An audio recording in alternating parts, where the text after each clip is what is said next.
Boa noite a todos, sejam todos bem-vindos, né? Mais um domingo, mais uma oportunidade da gente estudar. E hoje a gente vai ter o prazer de ouvir a nossa irmã Sueli, que vai falar sobre preocupação e medo. Mas antes, né, vamos dirigir nossos pensamentos a Deus, vamos nos harmonizar para... Longe? Para a gente dar início aos trabalhos da noite. Deus, Pai de infinita misericórdia, Jesus, nosso amado e mestre, bons espíritos, nós te pedimos nesse instante que nos dê a proteção, o amparo e que possa nos intuir, que possa nos dar o esclarecimento para que possamos compreender o estudo da noite. Que a nossa irmã que fará uso da palavra possa ser intuída e receber boas vibrações para que possa fazer da maneira mais clara possível o ensino da noite. Muita paz a todos, que Deus possa nos dar proteção, amparo e que possamos ter uma palestra esclarecedora e que possamos aprender para colocar em prática. Graças a Deus e que assim seja. Com vocês, nossa irmã Sueli, que vai falar sobre preocupação e medo. Posso deixar? Vamos à frente, senão tem muita gente aqui para socorrer, né? Uma boa noite para todos nós. Vamos falar então sobre essa questão, que é, por mais que a gente saiba que não adianta muito, a gente vive muito preocupado com tudo que acontece, com as coisas que a gente imagina que podem acontecer. Acontece num ponto e a gente fica preocupado se aquilo também pode acontecer conosco. Então a preocupação e o medo são constantes na nossa vida. Nós estamos numa fase muito difícil, num período de muita crise, de muito problema, de toda sorte, muita insegurança. Então, realmente, isso nos causa medo, causa muita preocupação para o dia de amanhã. E por mais que a gente saiba que não adianta, mas a gente acaba se envolvendo com essa questão. A preocupação é uma ocupação prévia, né? Pré-ocupação. A gente pré-ocupa os nossos pensamentos com coisas que pode ser que nem nunca vão acontecer, né? Mas de qualquer forma, vamos abordar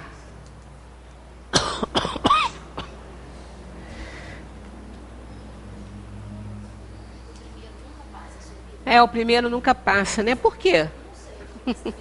Tem algum problema, depois a gente vê. Bem, com esse entendimento... Não é o primeiro. Pulou.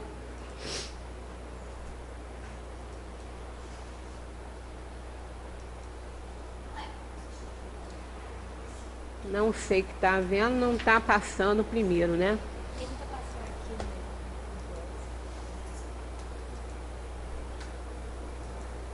Aqui. O objetivo de toda e qualquer religião que a gente possa abraçar, de qualquer filosofia que a gente queira, não é, abordar e conhecer para clarear um pouco mais os pensamentos, é educar para salvar. Levar a criatura a atingir uma lucidez espiritual capaz de entender o quê? Claro que são filosofias deístas, né? A existência de uma inteligência suprema, a qual estamos submetidos e que coordena todos os acontecimentos do universo, e a eficiência com que a natureza age em todos nós. Isso aqui é o objetivo de todas as religiões. Todas elas têm isso como meta, né? Explicar muito bem essa situação para que a gente possa caminhar tranquilo, para que a gente possa ter, num determinado momento da nossa vida, na hora da dor, na hora do testemunho, ter aonde a gente se agarrar para encontrar esclarecimentos que possam nos consolar. Então, isso aqui é o objetivo, né, de toda religião. Educar para salvar e levar a criatura a atingir uma lucidez capaz de entender esse cuidado, não é? Esse controle superior sobre tudo e sobre todos. Com esse entendimento, pode-se caminhar pacífico e sereno no cotidiano, percebendo que está constantemente ganhando recursos da vida maior, mesmo quando se atravessa os transtornos existenciais. Aqui eu coloquei algumas frases, e lá no finalzinho a gente vê o todo. Tinha o do Salmo 23, que é, assim, uma obra divina. É de Davi, mas realmente ele estava muito inspirado por Deus quando ele escreveu isso aí. Porque é um clamor, é uma rogativa a Deus, embora ele seja muito utilizado e muito interpretado, e muitas vezes eu estou em alguma vigília, algum velório, e às vezes, principalmente quando a família é evangélica, eles usam muito esse Salmo 23 para entregar, né, aquela alma aí a Deus. Mas esse salmo, ele, se nós interpretarmos direitinho, é justamente o contrário. É uma rogativa que o Espírito faz ao vir para a terra. Não é para ir para lá, é para vir para cá. Então é como se o Espírito rogasse a Deus uma ajuda, algo que pudesse lhe consolar, lhe dar paz para uma viagem tão difícil quanto essa, que é da reencarnação. Então aqui nós temos a primeira frase, né? O Senhor é o meu pastor, não me faltará. Vocês podem estar estranhando isso aqui no lugar do nada. Porque a maioria, aliás, eu só encontrei 2 traduções com esse advérbio negativo aí, só. A maioria é nada que está lá. E não faz muito sentido, porque esse nada, né? Nada me faltará, se fosse assim, ele dá uma conotação de coisas, né? As coisas não vão me faltar, nada vai me faltar. Não vai me faltar assistência, não vai me faltar nada. E a gente sabe que não é bem assim, né? Não é bem assim. Nós temos uma fé raciocinada. Nós sabemos que, embora a gente tenha uma fé inabalável, né, que é aquela capaz de enfrentar face a face a razão em todas as épocas da humanidade, embora a gente saiba dessa aqui, e é essa fé que o Espiritismo ensina, a gente sabe que isso não vai nos livrar das nossas provações, das nossas expiações, das nossas dores, das nossas perdas, de nada. Mas nós temos a certeza que estaremos amparados por uma força superior. Então, não é nada vai nos faltar, porque muita coisa vai nos faltar na nossa caminhada na Terra. Muitas privações nós vamos enfrentar. Então, esse nada não cai muito bem. Essa tradução não foi bem feita para essa palavra. E eu encontrei 2 outras traduções que vieram mais ao encontro daquilo que eu consigo ver, né, nesse salmo e nessa prece. Então, não são as coisas que não vão nos faltar, é o Senhor que não vai me faltar. Então é isso aí, ó. O Senhor é o meu pastor, não me faltará. Ele não me faltará em momento nenhum para me dar forças, para me dar coragem, para vencer minhas dificuldades. Então, o não é muito mais apropriado e foi uma tradução, né? Pegaram tudo aquilo ali e carregaram dessa maneira. Mas eu só tenho esse salmo com essa tradução aí, não me faltará. Então, isso aqui, com esse sentimento, né? Com esse entendimento de que o objetivo das religiões que a gente viu é realmente dar a conhecer que existe uma inteligência suprema coordenando tudo e todos. Então, com esse pensamento, a gente pode caminhar bem mais tranquilo por essa viagem, por essa terra aí, onde nós estamos. Então, essa vem a calhar com essa rogativa: o Senhor é o meu pastor, não me faltará. Em todo o decorrer da nossa conversa, nós vamos colocando algumas frases e depois, no finalzinho, nós vamos lê-lo inteiro, que esse salmo é um conforto muito grande. É um alento muito grande para a nossa alma. Aqui nós temos outra frase dele, ó. Deitar-me faz em verdes pastos. Guia-me mansamente a águas tranquilas, refrigera a minha alma. Essa frase aqui mostra o carinho que Deus tem conosco nesta caminhada difícil por esta terra de provas e expiações, sustentando, fortalecendo e acalmando-nos a alma atormentada pelas atribulações do mundo. Então, por aqui a gente vai vendo que as nossas preocupações não têm muita razão de ser. Nós não estamos entregues à própria sorte, nós não estamos abandonados, e tudo que vai acontecer é o que tem que acontecer. E muitas coisas que não têm que acontecer acabam acontecendo pela nossa imprudência, pela nossa negligência, pela nossa falta de fé, né, pela nossa sintonia inferior, causado pelas próprias preocupações e pelos próprios medos, que atraem coisas ruins para a gente. Então não há uma importância, não há uma necessidade da gente ficar ocupando os nossos pensamentos previamente com coisas que, se elas tiverem que acontecer, elas vão acontecer. E aquilo que não tem, não vai. Né? O que não tiver que acontecer, o que não tiver aí nos desígnios de Deus para nós, não vai acontecer. E o que tiver, a gente não vai ter como evitar, e a gente já sabe disso, porque nós fizemos uma escolha de provas.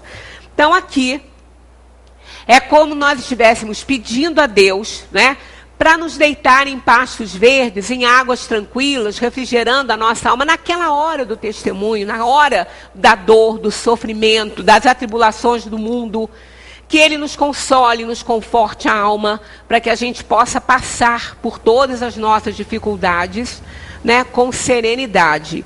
E isso realmente aqui mostra o cuidado que Deus tem conosco, né? Mostrando esse carinho dele conosco, porque muitas vezes quando a gente pensa que a gente está abandonado, a gente está no colo mesmo do Senhor, né? Nos abonando muita coisa, nos acariciando, só que a gente não tem, o nosso desespero, as nossas preocupações e medos não deixam que a gente perceba essa assistência, né, da inteligência superior em nós. Guia-me pelas veredas da justiça por amor do seu nome. Aqui é o pastor que guia o seu rebanho pelos caminhos seguros, honrando os seus atributos. Por isso, por amor do seu nome. Honrando os seus atributos de ser soberanamente justo e bom. Então, nós não fomos jogados nessa terra. Deus nos guia, né, pelas veredas da justiça, por amor do seu nome, fazendo jus aquele atributo maior de Deus, soberanamente justo e bom. Mesmo quando a sua mão se abate sobre nós, está nos dando a oportunidade do resgate de dívidas passadas. Então, está sempre conosco, nos amparando, nos fazendo com que a gente suporte melhor as nossas provações. Então, ainda que eu ande pelo vale da sombra da morte, não temerei mal algum, porque tu estás comigo. Esse vale da sombra da morte não é a morte. Né? Não, é uma falsa interpretação a gente achar que quando a gente estiver andando no vale da morte, que Deus estará conosco. Esse vale da morte não é a morte propriamente dita. É no sentido conotativo, metafórico isso aqui. E o que é que nos leva a entender isso, interpretar dessa forma? O modo verbal. Eu tive cuidado de pegar muitas traduções e todas elas estão aqui, ó. Ainda que eu ande. Isso é um modo da dúvida. É um modo subjuntivo. Quando a gente usa esse modo para escrever, a gente não tem certeza se a gente vai realmente cumprir aquilo que está falando ou que se propõe. Não sabemos. Então é um modo da dúvida. Ah, fulano, você vai à casa de Beltrano? Ah, ainda que eu vá, quer dizer, não sabe se vai. E quem é que não vai andar pelo vale da morte? Quem é que não vai andar pelo vale da morte? Todos nós vamos. Então não poderia vir assim, ó, ainda que eu ande. Porque se ainda que eu ande, mostra que eu posso não andar. E eu vou andar. Todos nós vamos andar. Então esse ainda que eu ande, conota para nós, mostra claramente, aliás, não é nem conotação, nem metáfora aí, está mostrando, ainda que eu ande. Então eu não sei se eu vou andar. Então o que é esse vale da morte? Não é a nossa morte, a nossa passagem para a dimensão espiritual. São as nossas dificuldades. Então está aqui, ó. Mostra o conforto e o consolo diante dos momentos mais difíceis na Terra. Provas, expiações, dores, sofrimentos, morte de entes queridos e todo o mais. Então esse vale da morte aqui, ele está conotando as dores, os sofrimentos, as nossas tristezas, tudo isso. Então ainda que eu ande, porque isso pode ser que a gente não passe. Quantas pessoas vivem uma vida aí sem perder entes queridos, famílias longevas, não é, todos aí vivendo muito. Às vezes a pessoa vai lá com 60 anos e não perdeu nem o pai nem a mãe ainda. Né? Isso acontece. Quantas pessoas passam por essa vida, como diz Otaviano, né? Em brancas nuvens, sem sofrer muito, sem ter muitos problemas. Então ela não está andando nesse vale da morte.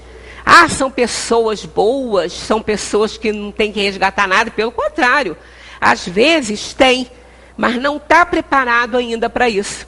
Aí vem uma vida onde parece que ela está vivendo em brancas nuvens, mas na verdade ela está se preparando para uma vida complicada na próxima encarnação. Então tem vezes que a gente às vezes observa assim e fala, poxa, fulano, tudo parece que dá certo, tudo não acontece nada, né? Pois é, não quer dizer que ele seja bonzinho. Ou ele fez esse tipo de escolha, ou ele está se preparando desse mundo para uma vida futura na Terra ou em outro plano de atribulações. Então isso não quer dizer muitas pessoas podem sim passar pela vida sem andar por esses caminhos da dor, do sofrimento, da privação. Agora, da morte, todos nós vamos andar. Então esse modo, né, que é o subjuntivo, que é o modo da dúvida que aqui está, ainda que eu ande, nos mostra que isso não é a morte, porque a morte todos nós vamos enfrentar. A tua vara e o teu cajado me consolam. Olha só, que coisa, que confortadora saber que nós temos essa proteção, né? A vara e o cajado, ainda usados pelos pastores palestinos, protegem as ovelhas do ataque dos lobos. E o cajado, também chamado de bácula, chama as ovelhas para si, pois possui um sininho. Simbolizam a proteção de Deus, espantando todo o mal que não tenhamos que passar e nos chamando para perto, já que nenhuma ovelha do seu rebanho se perderá. Né? Então é aquela caminhada que a gente faz aqui pela terra, né? Sempre sendo arrebanhados por Deus. Né? Que não vai deixar que nenhuma de suas ovelhas, nenhum dos seus filhos se perca por esse mundo, né? Por mais que use mal o seu livre-arbítrio e que tenha que enfrentar as provações e as expiações, mas vai chegar o momento que ele retornará à casa do Pai, porque isso não depende só de nós. A lei do progresso é uma lei divina, então vai chegar um momento que a gente entende que tem que progredir. Então, diante, não é, dessas coisas, diante de tanta proteção, por que tanta preocupação? Né? Por que tanto medo? A preocupação é falta de fé nesse Criador, né? Nesse Deus que tudo provê, que tudo cuida, que criou esse universo e o adaptou para nós, que somos feitos à sua imagem e semelhança, nesse poder de amar, de criar. Então somos a parte mais importante da criação de Deus, porque somos a evolução do ser, por todos os reinos, né? O princípio espiritual que hoje em nós é espírito, passou por todos os reinos da natureza, sendo aprimorado. Então Deus não errou em nada, não ia errar justamente na sua criação mais importante, que foi o ser que ele fez à sua imagem e semelhança. Nesse poder de amar, né? Cientificamente, temos as comprovações da existência dessa inteligência por cientistas e físicos que estudam o universo e suas constantes. Entre eles, nós temos o cosmologista britânico Paul Davies, John Wheeler, nome dos mais famosos no campo da física, Paul Dirac, prêmio Nobel da Física, que muitas vezes as pessoas pensam, mas será que é assim mesmo? Será que a gente tem essa proteção toda? Será que existe esse ser superior, soberanamente justo e bom, com tanta coisa de desgraça acontecendo no mundo?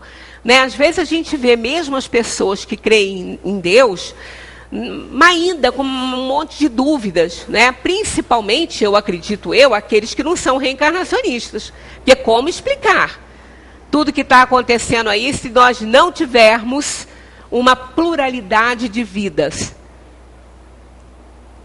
Não seria justo que alguém pudesse fazer a desgraça do outro e que só se prestasse a isso no mundo, morrer e ficar por isso mesmo? Ah, mas vai ser condenado. Condenado o quê? Não vai. Deus ensina o perdão. Se ele ensina o perdão, ele não condena ninguém, porque ele tem que perdoar, já que ele está ensinando. Ele não pode ensinar uma coisa e fazer outra, igual a gente faz aqui no mundo, né? Faz o que eu mando e não faço o que eu faço. Mas não é assim. Deus é perfeito, soberanamente justo e bom, e absolutamente perfeito. Então, jamais poderia condenar um filho seu ao inferno eterno. Nunca, isso não existe. Né? Então, claro que, não fazendo isso, como que fica essa situação? Ele vai perdoar? Simplesmente assim? Simples assim? Perdoou e pronto? E todos aqueles que sofreram, e todos aqueles explorados, injustiçados, maltratados, assassinados, e daí? Como é que fica isso? Então, só a reencarnação para explicar todo esse processo, todo esse resgate, todo esse processo de recuperação da alma, né, de reajuste da alma. Então, só assim. Agora, quem não é reencarnacionista, eu vejo que deva ter muita dificuldade de explicar essas situações. Mas será mesmo que tem esse controle todo, né? Aí trouxemos essa parte da ciência que está aqui, né? Esses físicos aqui, não provando a existência de Deus, mas colocando de uma forma que põe em dúvida a teoria do acaso. John Wheeler chega quase a ser teológico quando afirma que os princípios da mecânica exigem que o cosmos crie uma observação participante. Segundo essa teoria, sem seres conscientes, o universo tal como é entendido pela física seria impossível. Então, nada pode sair do acaso. Então, o que acontece? Eles estão provando a existência de Deus? Não, ainda não. Olha só, não estão provando a existência de uma divindade, mas, em seu setor específico, estão questionando a própria significação da chamada criação por acaso. Então, eles veem que o acaso não pode criar aquilo que é tão perfeito. De acordo com os estudiosos, a vida tal como a conhecemos surgiu na Terra por obra de muitas circunstâncias conjuntas. Entre elas, as mais importantes estão aqui, ó.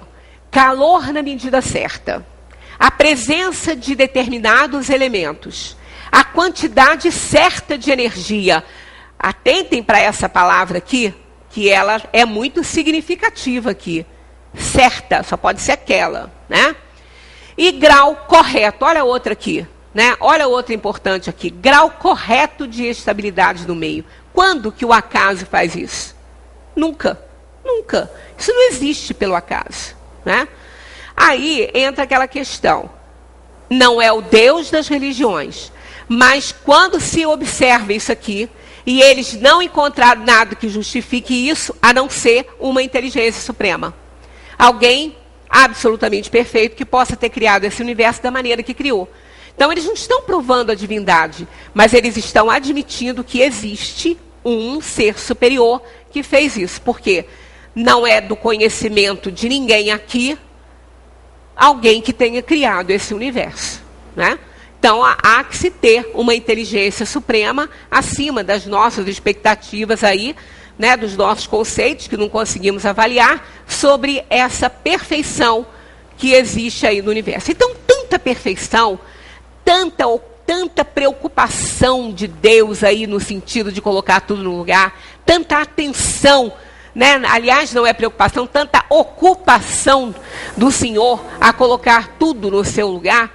Então, qual é o motivo do nosso medo, né? Das nossas ocupações com pensamentos ruins? Qual é a razão disso aí? É falta realmente de fé e de compreender aquilo que a gente tem recebido da doutrina, que não é negado pela ciência. Existe um plano para as nossas realizações nessa terra. Segundo o Livro dos Espíritos, né, na 258, Kardec pergunta: no estado errante, antes de nova existência corpórea, o espírito tem consciência e previsão do que lhe vai acontecer durante a vida? Olha a resposta. Ele mesmo escolhe o gênero de provas que deseja sofrer. Nisso consiste o seu livre-arbítrio. Então, o que adianta a gente ficar se preocupando? A gente fez escolhas. As escolhas que fizemos vão acontecer. E quando fizemos, foi para melhorar a nossa situação aqui na Terra. Não é Deus que impõe as tribulações da vida como castigo? E eles respondem: nada acontece sem a permissão de Deus, porque foi Ele quem estabeleceu todas as leis que regem o universo. Dando ao Espírito a liberdade de escolha, deixa-lhe toda a responsabilidade dos seus atos e das suas consequências. Se um perigo vos ameaça, não fostes vós que o criastes, mas Deus tivestes, porém, a vontade de vos exportes a ele, porque o considerastes um meio de adiantamento e Deus o permitiu. Então, muitas vezes, nós escolhemos e Deus permite por entender, claro, que aquilo vai ser melhor para nós, e foi por isso que escolhemos. Então, os perigos são arrumados, com certeza, no decorrer da nossa vida. Mas isso foi uma escolha que fizemos. Nós aceitamos ficar expostos a tudo isso. Então, o que tiver que ser, vai ser. Independentemente da nossa preocupação, do nosso medo, né, da nossa vontade de que não aconteça, isso não vai resolver absolutamente nada. O que orienta o espírito na escolha das provas? Aí eles respondem: ele escolhe as que lhe podem servir de expiação, segundo a natureza de suas faltas, e fazê-lo adiantar rapidamente. Porque às vezes, diante de problemas, a gente fala assim: mas eu fui muito idiota escolher isso. Como que eu fiz uma escolha dessa? Quando a gente chega aqui, a gente não gosta. Como que eu pude fazer uma escolha dessa? Só que a nossa visão de espírito não é a visão que a gente tem aqui no mundo. A nossa visão de espírito é real. A gente escolhe aquilo que pode nos dar mais felicidade, que pode nos ajudar a resgatar esse passado delituoso nosso, que tanto nos faz sofrer, que tanto nos faz reconhecer o quanto fizemos os outros sofrerem. Então, é importante isso. Por isso que a gente escolhe aquilo que, quando a gente está aqui, a gente acha: não, eu não posso ter escolhido isso para a minha vida. Escolhemos porque foi a melhor pedida. Foi a melhor escolha para que a gente possa dar certo e resgatar nosso passado. A providência divina, agindo em nós, ajuda-nos a escolher. Por que a nossa preocupação, então, com o destino? Né? Com as coisas que podem nos acontecer? Essa palavra destino, ela só está aqui, né, para a gente entender esses acontecimentos na vida, né? As coisas que estão destinadas a nós aqui nesse mundo. Mas não é destino no sentido de que a gente não possa mudar nada. A gente pode mudar muitas coisas que escolhemos, mas não sem prejuízo, né, de causa, porque nós vamos ter que resgatar num momento ou outro aquela mudança que a gente tenha feito. Porque se escolhemos é porque devemos.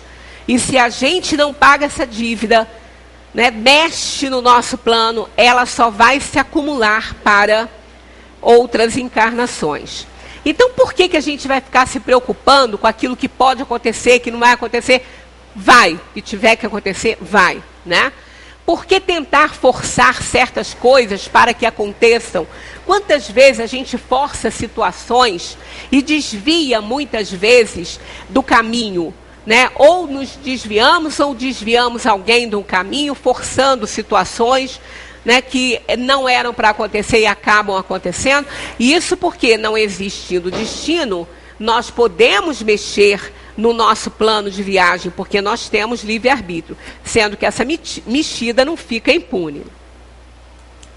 As almas estão vivenciando o útil e o necessário para o desenvolvimento de suas potencialidades. Então, aquilo que nos parece um mal muito grande na Terra, não é.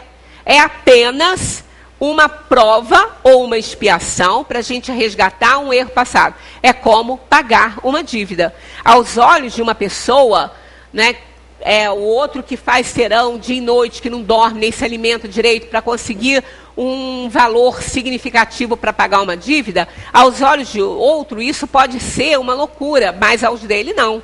Ele está fazendo o que ele pode para saldar a sua dívida. Então é uma questão de ponto de vista. Né? Aquilo que pode parecer ruim para alguém, não é. Né? É uma bênção, é uma ajuda para que aquela pessoa melhore e resgate aquilo que ela precisa resgatar. Frequentemente, desejamos controlar as situações, queremos fazer as coisas acontecerem do nosso modo. Cada um de nós fazendo uma avaliação pode ver quantas vezes isso acontece com a gente. Quantas vezes a gente quer que as coisas aconteçam exatamente do jeitinho que a gente quer. Até na questão do Pai Nosso, né, na hora que tem lá um nosso afeto, uma pessoa querida que está sofrendo muito, está indo embora, né? Então a gente ora o Pai Nosso, aí está lá, seja feita a sua vontade, assim na terra como no céu. Ela não está falando isso de coração, não, porque ela quer que a pessoa fique boa. Ela quer que o doente se cure. Ela não está querendo que seja feita aquela vontade do Pai que não é a dela, não. Na verdade, a gente quer que as coisas aconteçam do jeitinho que a gente quer. Mas nem sempre isso é possível, ou melhor dizendo, na maioria das vezes, não é. Oscar Wilde fala que quando os deuses querem nos prejudicar e nos punir, atendem as nossas preces. Porque a gente só pede o que não pode, né? Então, frequentemente, a gente quer que as coisas aconteçam do nosso modo. Porque a gente iguala a atividade à força. A gente acha que se a gente está ativo, a gente tem que fazer um esforço enorme para controlar as coisas, né? E a passividade é a fraqueza. E a gente acha também que a resignação é uma fraqueza, é porque eu estou aceitando tudo. Não é verdade. Não é verdade, né?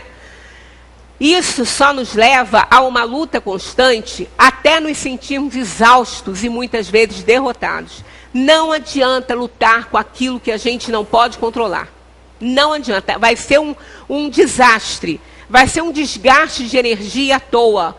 Porque nós não estamos no controle de todas as coisas. Nós estamos no controle nosso, daquilo que a gente pode fazer, das nossas atitudes, mas no controle das coisas a gente não está. Então não adianta querer ficar, porque vai ser uma luta extremamente desgastante e cansativa. Ninguém sabe de fato por que as coisas acontecem e como vão acontecer. O problema é que achamos que sabemos. Quantas vezes, né, a gente pensa, tem às vezes uma pessoa doente, a gente começa a se preocupar, como é que vai ser quando essa doença piorar, quando a pessoa não estiver andando, como é que eu vou fazer? E começa aquele transtorno, aquela preocupação, aí o paciente morre, né? Aquele afeto morre antes ou até fica bom. E todo aquele tormento, aquele tumulto, não aconteceu. Né? Então, para que essa situação, né? A gente não sabe como que as coisas vão acontecer. A gente não sabe por que elas acontecem. Nós estamos num mundo onde fizemos uma escolha de provas para viajar, né, para ele, mas nós estamos na dependência também do livre-arbítrio das pessoas, das pessoas que convivem conosco. Muitas vezes não podemos colocar em prática aquela escolha que fizemos, porque essa escolha vai depender de alguém cumprir. São os direitos e deveres. Né? Para que eu tenha os meus direitos, eu preciso que alguém cumpra com o seu dever. E nem sempre essas coisas acontecem. Por isso que esse plano é sempre flexível. E quando a mexida não é por nossa conta, não teremos que responder por isso, não.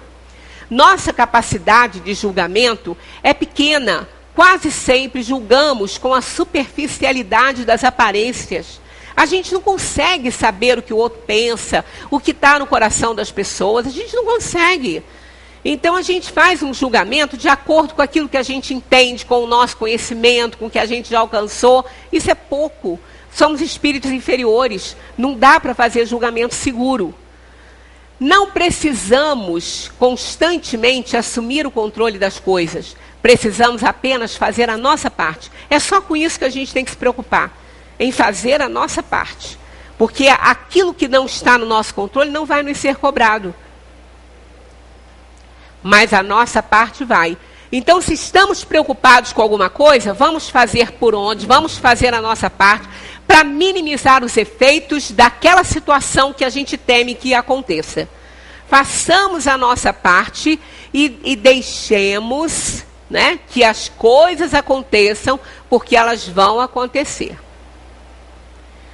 Da maneira que tiverem que acontecer. Então, é somente com isso aqui que a gente tem que se preocupar. Com a nossa parte. Se o outro está fazendo a dele ou não, é problema dele, não é nosso. É muito importante não confundir preocupação com prudência e cautela. Né? Não é porque a gente... não, isso que tem que acontecer vai acontecer. Não é bem assim. Prudência e cautela são importantes nos nossos planejamentos. Ora, moramos no 15º andar. Não precisa nem muito alto, porque no terceiro já mata alguém que cai lá de cima, né? Mas uma pessoa que muda para um apartamento, num prédio, né, que está alto, e tem criança, e não põe uma tela, o que ela está querendo? Que a criança caia lá de cima e morra. Não, ela não quer isso, mas ela está correndo esse risco. Ela está correndo o risco disso acontecer. Mas não acontece só quando tem que acontecer? É sim. Só vai acontecer quando tem que acontecer. Então, se a criança não tiver que morrer, ela vai cair e não vai morrer. Quantas vezes a gente vê que ela bate, às vezes, num toldo, alguém segura. De vez em quando aparece um vídeo desse na internet, a pessoa passando e segura a criança que está caindo do prédio. Pois é.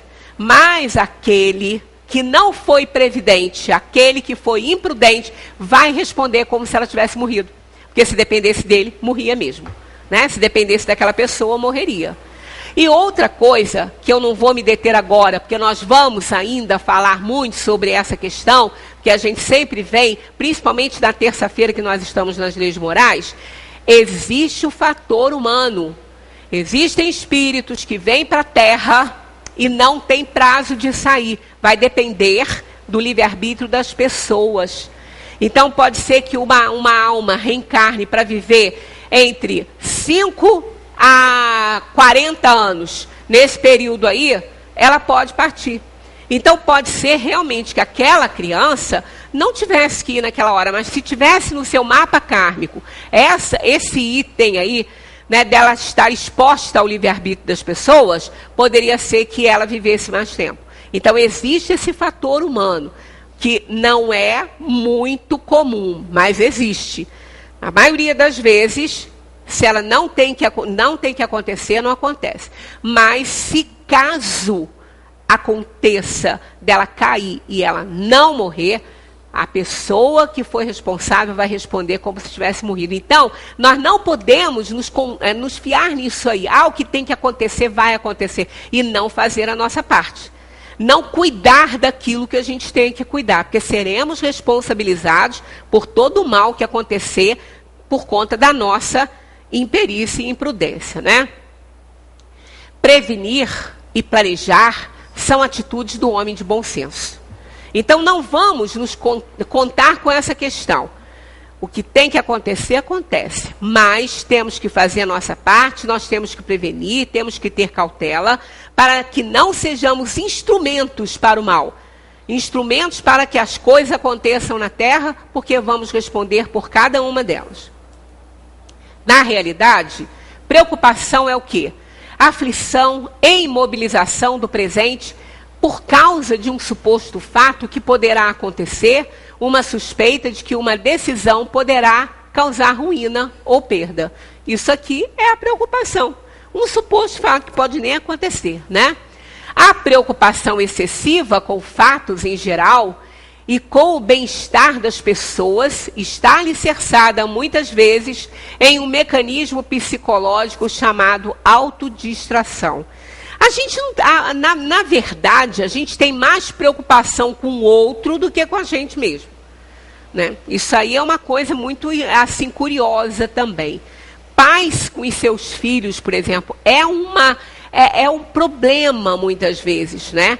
Eles são tão super protegidos, eles são tão sufocados pelas preocupações e temores da família e dos pais, que eles não conseguem se desenvolver bem.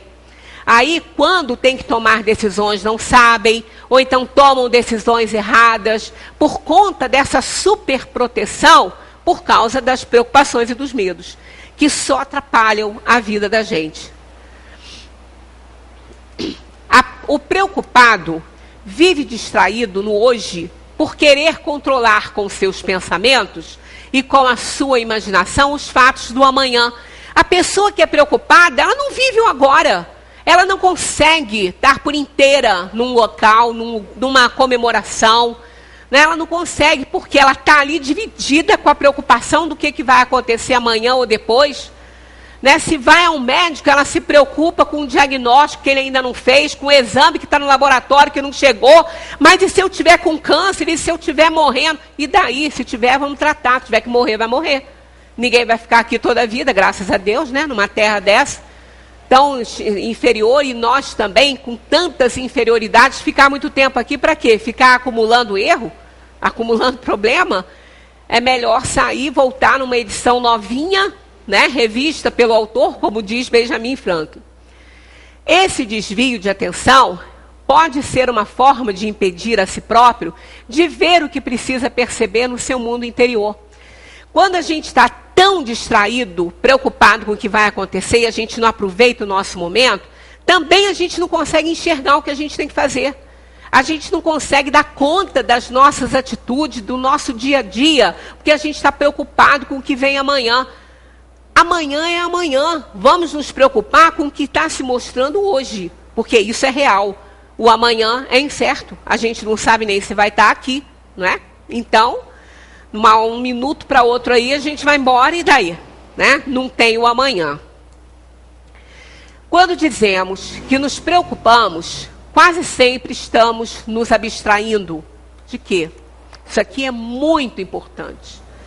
Das atitudes que não temos coragem de tomar, das responsabilidades que não queremos assumir, das carências afetivas que negamos a nós mesmos, dos atos incoerentes que praticamos e não admitimos, dos bloqueios mentais que possuímos e não aceitamos. Por isso que a gente, na maioria das vezes, vive preocupado. Porque a gente não tem coragem de fazer o que tem que fazer. A gente não tem coragem de assumir as coisas. Aí a gente sabe que aquilo tem consequência, que aquilo vai ter consequência. Aí nos preocupa. Né? A gente vai empurrando a sujeirada para debaixo do tapete e preocupa quando tiver que limpar, porque vai dar um trabalho horroroso. Né? Poeira velha é uma coisa terrível. Né? Igual a cozinha, deixa lá. Cozinha, louça na cozinha, reproduz. Né? Bota um copo, dali a pouco tem 10. Um prato, dali a pouco, tem 4, 5. Aí vai ficando. Aí não tira o resto de comida, não tira nada, deixa lá, não põe uma água, não bota nada, vai arrumar isso daqui no dia seguinte. Dá vontade de voltar. Aí a gente torceria para ser uma Dina, um gênio, né? A feiticeira que bate o olhinho assim e tudo se limpa. Mas não é verdade. Não existe isso. Nós temos que fazer. Então não adianta a gente ficar empurrando isso aqui. É muito importante isso aqui. Né? Se tem que tomar uma atitude, vamos tomar. Porque aí não tem preocupação, vamos fazer. Tem que tomar a providência disso, tem que agir esse documento, tem que fazer aquilo, então vamos fazer. Vamos nos livrar dessa preocupação. Mas a gente não faz, aí fica aquele aquele caos, né, na nossa vida. Frequentemente, gastamos todos os esforços, atenção e potencialidades para socorrer, proteger, salvar, convencer e aconselhar nossos companheiros de viagem. A gente toma conta realmente, acha que sabe o que é melhor para o outro, né? Esquecendo muitas vezes nossa primeira e mais importante tarefa na Terra, a transformação interior. A gente é expert em saber o que é bom para o outro. Pode reparar. O outro tem uma ideia. Ih, fulano, faz assim, faz assado, faz desse jeito. Gente, a pessoa só contou, só falou. Né? Ela não pediu um aconselhamento, uma consulta, mas a gente é esperto em saber o que é melhor para o outro. E esquece que a gente só tem que dar conta de nós mesmos. É importante compreender que a reunião de todas as preocupações não poderá mudar nada em nossa vida, nem resolver sequer uma delas.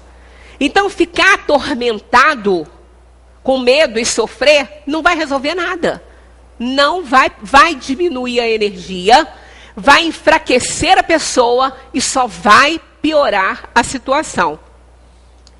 É incontestável que a preocupação jamais nos preservará das angústias do amanhã e apenas colocará obstáculos às nossas realizações do presente. Só para isso que ela serve. E como a gente sofre por causa da danada da preocupação e o danado do medo, né? Não podemos, nem devemos forçar mudanças de atitude nas pessoas. Isso aqui é tão importante. A gente não tem ideia de como a gente se compromete com isso aqui. Porque nós estamos atentando quanto o livre-arbítrio da pessoa. E a gente preocupado com o que pode acontecer com aquela pessoa, a gente faz muito isso. A gente faz muito isso. Mas nós assumimos responsabilidades incomensuráveis com aquela pessoa, porque se ela seguir o nosso conselho, tudo que acontecer com ela proveniente daquilo, nós teremos uma parcela de responsabilidade. Então não temos esse direito, a gente não sabe realmente o que é melhor para o outro, né? Nosso livre-arbítrio nos confere possibilidades de uso particular com o fim específico de retificarmos-nos, porém, não nos dá o direito de modificar os outros. Quantas vezes, isso é muito comum entre pais e filhos, novamente eu volto a esse ponto, porque é muito comum. Às vezes o filho quer seguir uma carreira, o pai perturba tanto, a mãe perturba tanto, ele não vai. Ele quer ir para outro país, é um transtorno, a mãe passa mal, entra em crise, depressão. Gente, por que isso? A vivência dele nesse mundo é importante para o seu amadurecimento. Sabe-se lá qual foi a escolha de provas? Os nossos filhos, os nossos afetos, os nossos amores, escolheram suas provas antes de reencarnar igualzinho a nós. Então, fazer que eles se desviem do caminho que eles têm escolhido, ou que eles almejam alcançar, é para nós uma responsabilidade muito grande. E muitas vezes a gente faz isso por causa disso, por causa das preocupações e dos medos que a gente tem, que aconteça algo desagradável com eles. Ora, muita coisa desagradável vai acontecer com os filhos da gente sempre, como acontece conosco.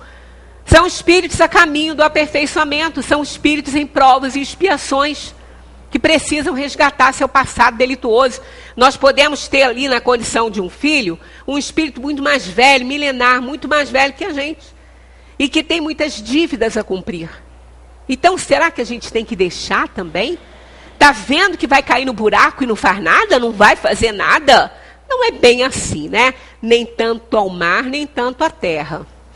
Acreditamos ainda que temos o poder de exigir que os outros pensem como nós e que podemos interferir nas manifestações da vontade daqueles que nos cercam. Por mais queridos que sejam, não nos é lícito dissuadi-los de suas decisões e posturas de vida. Então, o que a gente faz, né? Está vendo que está errado, tem que respeitar isso, está vendo que não vai dar certo, né? Não, olha aqui, ó. O que podemos fazer? Podemos orientar, amar, apoiar e ajudar.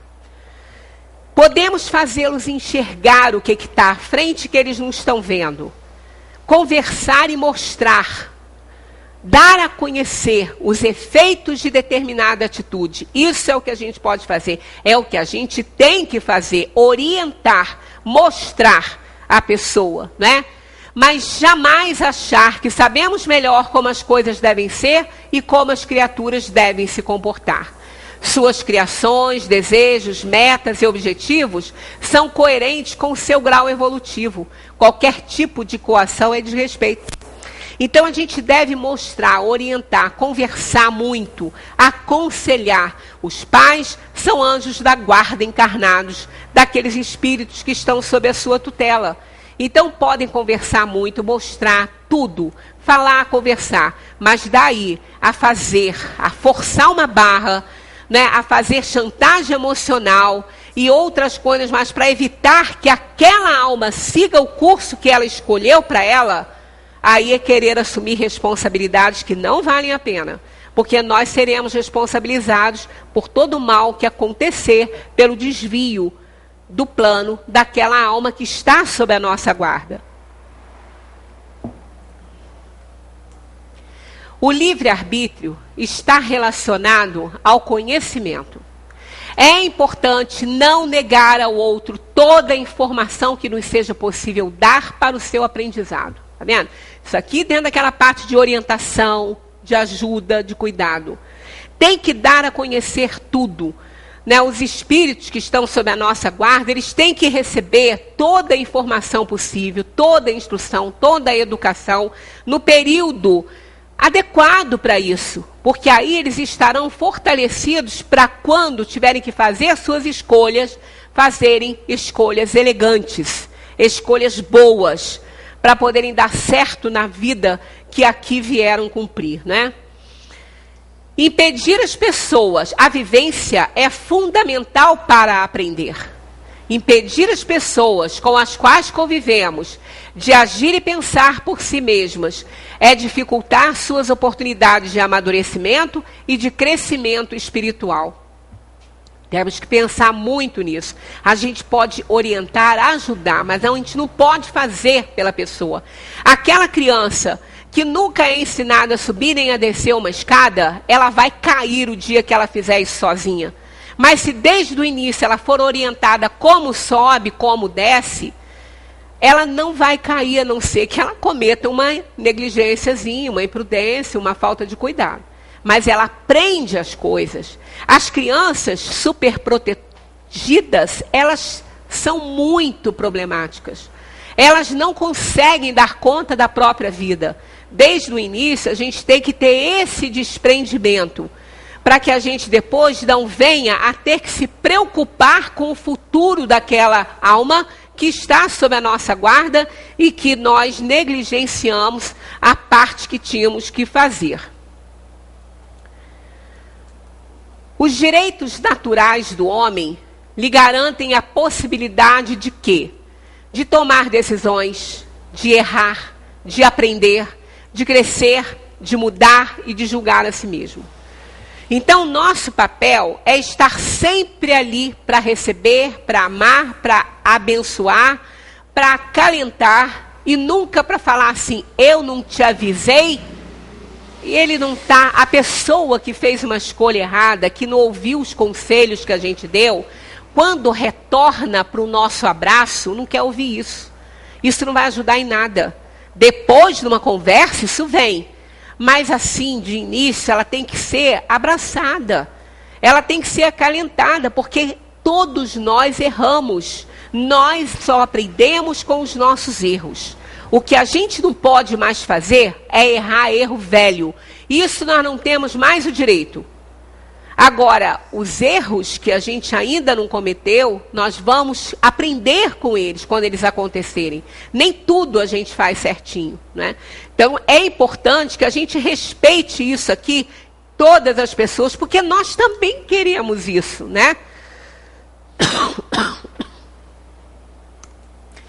Preparas-me, aqui é um outro item do Salmo 23. Olha o que é que a gente pediu. Isso aqui, a gente pediu, isso aqui é um clamor mesmo. Acho que todas as almas pedem isso quando vêm para a Terra, quando vêm para essa dimensão material tão difícil de ser vencida, tão complicada, não é? Tão dura, porque ninguém disse que ia ser fácil, não. Ninguém disse que íamos estar isentos das nossas tristezas, das nossas dores. Ninguém disse isso. Pelo contrário, a escolha que fizemos tem mais problemas do que acertos, né? Então, olha só. Preparas-me uma mesa na presença de meus adversários. Unges a minha cabeça com óleo, o meu cálice transborda de júbilo. Então, olha aqui, ó, mostra a oportunidade que Deus nos oferece de resgatarmos o nosso passado delitoso. Preparas-me uma mesa com os meus adversários. É o que a gente tem aqui nesse mundo. Nós estamos sentados à mesa com os nossos adversários, dentro da nossa casa, no lazer, no trabalho, né? São almas que estão ali para resgatar problemas umas com as outras. São os adversários de outras vidas. Pedimos isso. Mas ainda, junto com o nosso pedido, pedimos também para que Deus ungisse a nossa cabeça com o óleo. Quando Deus fez a unção, né, lá na Bíblia com o óleo na cabeça das pessoas, ele estava dizendo, este é meu. Este é meu, está ungido por mim. Somos todos ungidos por Deus. Pelo nosso Criador, pelo nosso Pai. Então ali, Ele nos protege, mas não vai nos isentar dos nossos adversários, das nossas provações e expiações. E o nosso cálice transborda de júbilo, de alegria, de satisfação e prazer de saber que somos filhos queridos do Pai e que nunca vamos nos perder e estar abandonados onde quer que estejamos. Alguns de nós aprendemos que devemos ser responsáveis pela felicidade dos outros usando uma postura de tomar conta. Lê do engano, isso não existe. Isso não está no nosso controle. Produzindo culpa e pedindo intervenções milagrosas a fim de redimirmos e salvarmos as almas de nossos entes queridos. Não está no nosso controle isso. A gente pode orar para que Deus dê a eles luz, para que eles possam enxergar melhor, decidir melhor, mas nunca achar que estamos no controle de salvar aquelas almas que estão indo pelo caminho errado. Nós não estamos com esse controle, não adianta isso, né? Não podemos vestir a túnica de super-heróis, tentando satisfazer e suprir as necessidades da família, culpando-nos quando não conseguimos resolver seus problemas. A gente não tem que resolver problema de ninguém, a gente tem que resolver o nosso. E auxiliar e ajudar as pessoas a resolverem os seus. Quando for da nossa alçada, quando a gente tiver condição para isso. Se não tem, a gente não tem que se responsabilizar por isso e nem se culpar por aquilo que não está no nosso controle. Não estamos nos referindo a atos de verdadeira caridade, compaixão e bondade, em que realmente a assistência é requisitada e desejada, mas sim ao ato neurótico de tomar conta, acreditando que as pessoas são vítimas do mundo, incapazes de cuidar de si mesmas, assumindo então uma atitude salvacionista. Então, olha só, não estamos nos referindo ao ato de verdadeira caridade, compaixão e bondade, em que realmente a assistência é requisitada. Não é esse caso. Não é abandonar as pessoas que nós amamos. Não. A assistência vai ser requisitada. A gente só não pode, em nome de da caridade, ficar tomando conta, decidindo pelo outro, porque isso está errado. Isso nos causa uma preocupação que não tem razão de ser, que não vale a pena. O dever do coração, fielmente observado, eleva o homem. Mas como precisar esse dever? Onde ele começa e onde ele acaba? Quando eu posso interferir e quando eu tenho que parar de me meter nas decisões das pessoas, né? Aliás, a gente não tem que se meter em decisão nenhuma, a gente tem que orientar, ajudar. Mas olha só, essa página está no Evangelho segundo o Espiritismo, na página sobre o dever. Olha que coisa mais esclarecedora. Ó.